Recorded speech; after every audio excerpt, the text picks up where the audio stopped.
السلام عليكم ورحمه الله وبركاته. ازيكم حبايب قلبي؟ ان شاء الله تكونوا بخير يا رب. معانا بقى الفراخ المشويه. شوفوا يا جماعه الجمال، نلزمها متحمره بقى والروايح جميله جدا. تعالوا كده بقى مع بعض نشوفوا هنعملها مع بعض ازاي. بصوا يا جماعه، بعد ما طلعت بقى من الفرن حاطه هنا بقى الكبده والقنصه، الحاجه دي والتانيه اهي ما شاء الله جميله قوي. محمرين بقى ازاي خالص، وريحه التتبيله طالعه في الفرن هما بالشوم تحفه. معانا بقى يا جماعه، بصوا دي بصلايه كبيره مبشوره ناعم وصفناها، وهنا الليمون، وهنا صويا صوص وخل، وهناخد معلقتين زيت بس، وهنا بابريكا، توم باودر، فلفل اسود، بصل باودر، ملح، كمون، هنا ورق لوري مطحون، معلقتين توم صغيرين خالص، وهنا معلقتين كبار صلصه، معجون طماطم. هنا التتبيله بتاعتنا بقى سهله وجميله قوي.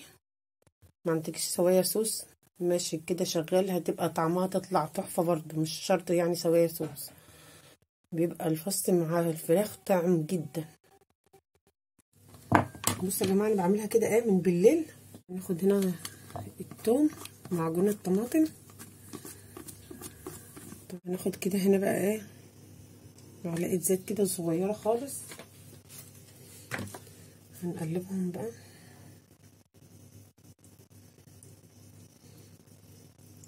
الليمون مع الخل والبهارات يا جماعه بتطلع روايح جميله قوي.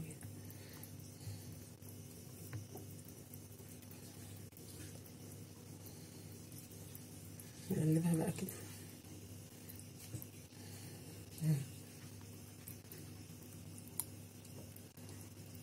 سهله ازاي، مفيهاش اي حاجه.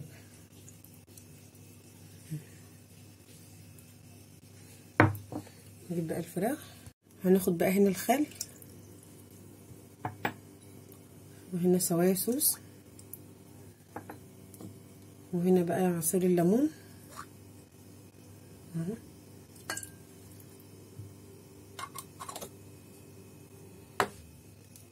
وهنا بصلايه كبيره،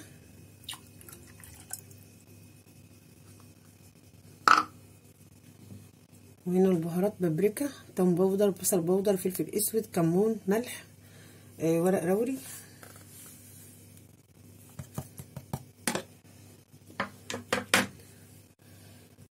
بصوا معايا بقى الفراخ اهي مغسوله اهي وزي الفل ما شاء الله.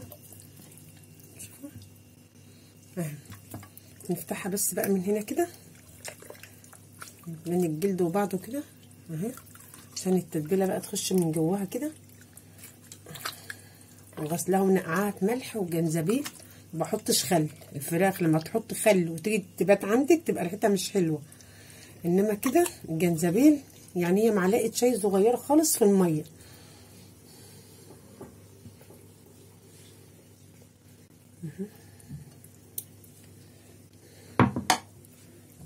بخلي بقى التتبيله بقى كده من جوه اهي، في الجنب كده من عند الفخذ برضه اهي، من عند الفخذ كده من هنا كده اهي. خلاص بقى كده يا جماعه، طلعناهم بقى من التلاجة، حطيناهم بقى من بالليل.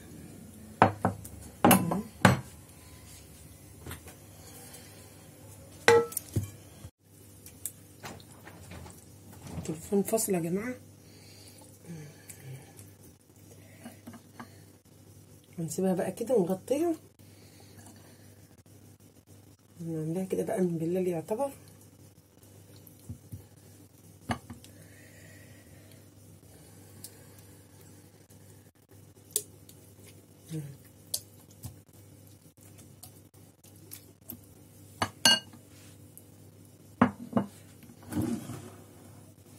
اهي ما شاء الله. بس بقى نغطيهم نحطهم بقى في التلاجة لتاني يوم. نجيب بقى بسم الله الرحمن الرحيم، نجيب بقى معانا بقى الفرخة كده.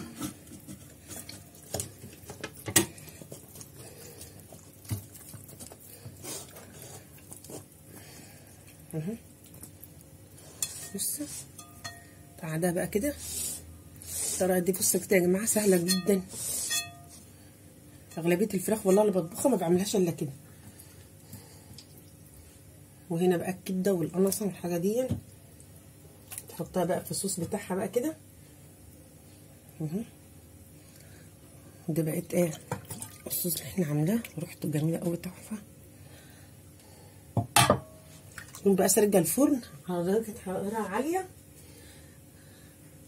نخليها كده ايه 240 كده 250 اعلى حاجة عندك في الفرن.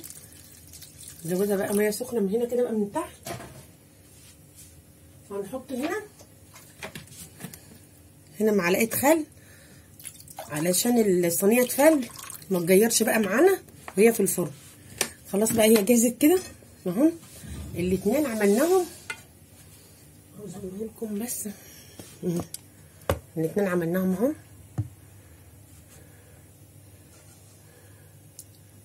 دي ودي اهي ندخلهم الفرن. بصوا يا جماعه بعد ما طلعت بقى من الفرن حاطه هنا بقى ايه الكبده والقنصه الحاجه دي، والتانيه اهي ما شاء الله جميله قوي.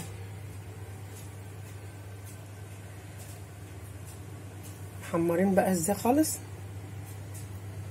وريحه التتبيله طالعه في الفرن يوم بالشوم تحفه.